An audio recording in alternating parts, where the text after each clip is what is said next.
cracking, guys, and welcome back to another Pokemon X to my Wi-Fi battle. This time we have a UU Mexican Szedral, and Szedral, bro, thank you so much for the game. His information will be down below, guys, so definitely hit him up on Twitter for a game.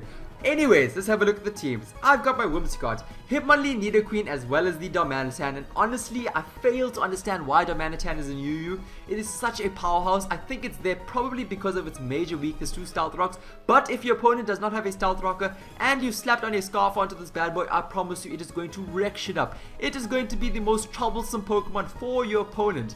I mean, I'm not running the Scarfer set today, I have the Bulk Up set, so I'm hoping it's going to catch him off guard. Who the hell knows, we're going to have to see. I've also got Snorlax and Metagross. He's packing Blastoise, obviously Mega Blastoise, Durant, Infernape, Chinchino, Togekiss, as well as a Nidoking. And honestly, Nidoking and Nidoqueen are kind of like staples in my UU games, guys. Life Orb, Sheer Force Abuse, it is potent, it is powerful, wreck stuff up. So I decided to lead off on Whimsicott because I want to go for a lovely Prankster Stun Spore, try and paralyze something, but he leads off straight with his Nidoking. I could have went for the Stun Spore, but I felt like the hacks was not going to be in my favor, especially from turn 1. That is just retarded. I don't need to do that right now. So I decided to switch out expecting a Sludge Wave because the Sludge Wave would one-shot my Whimsicott without a doubt, and I go straight into Tubby. Tubby has enough fat to take that. Tubby did not feel a single thing, and I know he's going to switch out, which is why I go straight for Pursuit. Does a good amount of damage. I'm fairly happy with that. And now he's going to go straight into his Master Roshi. And by bringing this in, obviously it tells me that he does have the Aura Sphere, but I do have the Assault Vest. So I know I can't take one. I don't know how much it's going to do, but I feel fairly confident that it's not going to be a one-shot on me. Definitely not. I mean, judging by the amount of damage this does, it is going to take 3 of those to take me out. So I'm going to be comfortable to go for a Body Slam, hoping for the paralysis, but I don't get it. And now he's going to withdraw because he knows another Aura Sphere is not going to take me out, and I could potentially get another paralysis.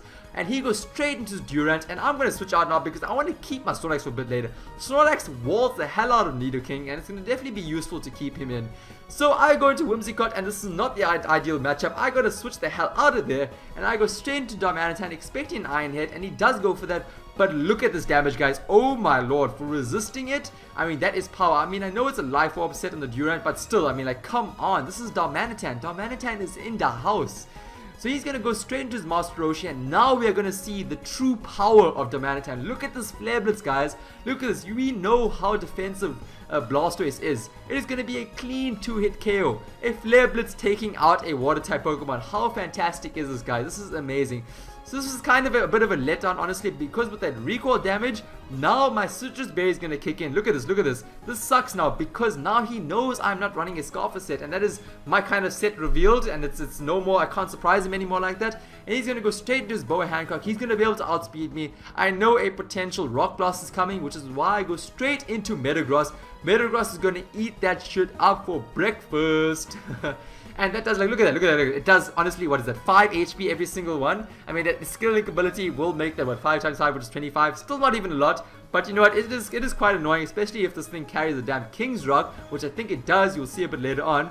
But now I'm going to go straight for the Earthquake. He's going to be able to go for the Thunder Wave. Sucks though, because this is kind of my offensive Metagross. You know, having a slower Metagross is not cool. I am able to break through, which is fantastic. I get the Earthquake off, and it is not going to take it out. Unstab Earthquake sucks.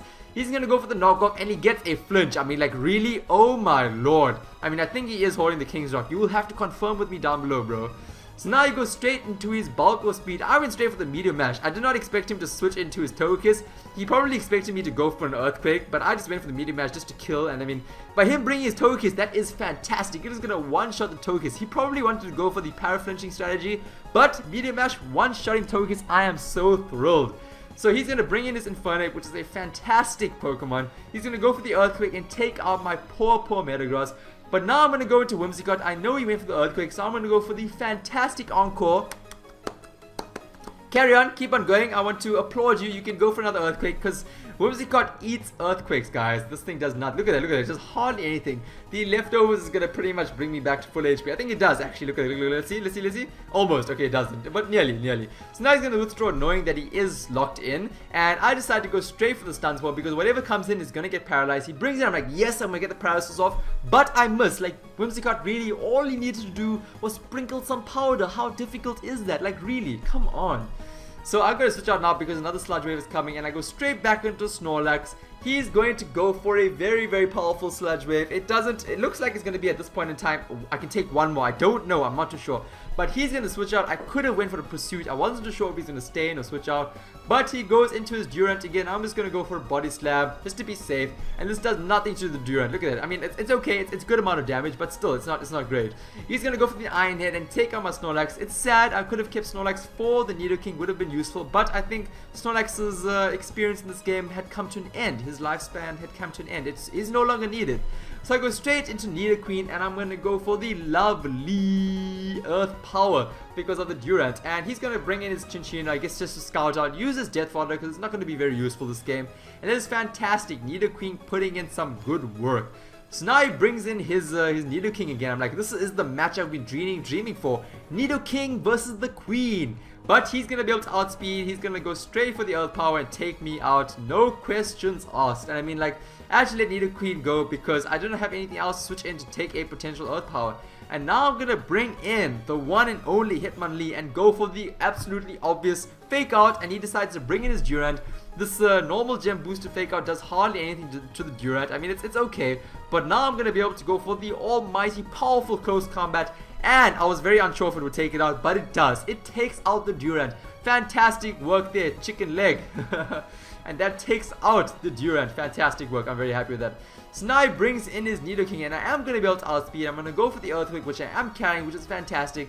And that is going to be able to take out the Nidoking. I mean, it looked as if it wasn't going to at the rate in which his health bar was dropping. It almost looked like it wasn't. But I'm happy that this Hitmonlee is putting in some good work. 2 Pokemon taken out. So now my defenses are low and he's going to be able to go for the Mark Punch. Does a lot of damage but doesn't one-shot me. And I'm going to be able to go for another Earthquake. Unstab Earthquake is not going to be able to take it out. Just falls short. Just falls short. He has a Citrus Berry, which is fairly interesting. And he's going to be able to go for another Mark Punch and take out my Chicken Wing. Oh no. Go! Hitmonlee. It's okay. He did a lot of work this game. I'm fairly happy with that. So now I'm bringing Whimsicott and I'm going to go for the, the ever so annoying Encore. And he's going to have to be locked into Mark Punch for 3 whole turns. And this does absolutely nothing to me. I feel fairly confident because this is his last Pokemon now. And I feel fairly confident that I do in fact have the game now. So I need to make sure that I just play it absolutely safe. That is the only thing that I can do. He goes for another Mark Punch because he's locked in. I go for the Stun Spore. I landed. So now his Infernape is slow as hell. He's locked into Mark Punch. He has one more Mark Punch left to go for before he snaps out of that. And I decide to go for the Memento, reduce his special attack and attack stat harshly. So now he's at a -2. This Infernape is disabled as fuck, guys. I feel so bad for this Infernape right now. But you know, this is what's got to be done. You got to play it extremely safe sometimes to make sure you win it. I'm going to go into Darmanitan and I felt like a Rock Slide would miss. I mean, I don't even think that would kill. So I go straight for the Superpower and that is going to take out his Naruto. And that, my dear friends, is the game. Fantastic, awesome game. I really enjoyed that battle, guys. And question of the video, I almost forgot about that. So tell me, what is the longest amount of time you've spent in a battle? Have you ever run down the battle time? I mean, honestly, if you saw my previous upload, I did the dual com with Xenon. That was a 1 hour. A 1 hour upload. I mean, the actual battle wasn't a 1 hour. The battle actually came down to like the last 8 minutes of the battle timer, which is flipping insane. I mean, I've never run down the full 60 minutes. I have run down the clock in battle spot, so that's fairly. I think battle spot is 20 or 30 minutes, but I did run it down. And that's because of the other bitch stalling me, and that was really annoying. I mean, it's, oh my gosh, that's why I kind of avoid battle spot now, because these guys are too obsessed with their ratings and they will just stall you the hell out. Even though like I was clearly gonna win, he just stalled me out because he knew he had the advantage. He had like 2 Pokemon, I had 1 Pokemon, so if the turns run out, I mean if the time run out, then he's gonna win, and that just annoys me. So tell me down below, any of you guys, what is the longest battle time you've had? Have you actually, like, you know, run down the battle time and let me know? I think that's fairly interesting. But have an awesome one, guys, and I'll catch you all in the next video. Bye bye.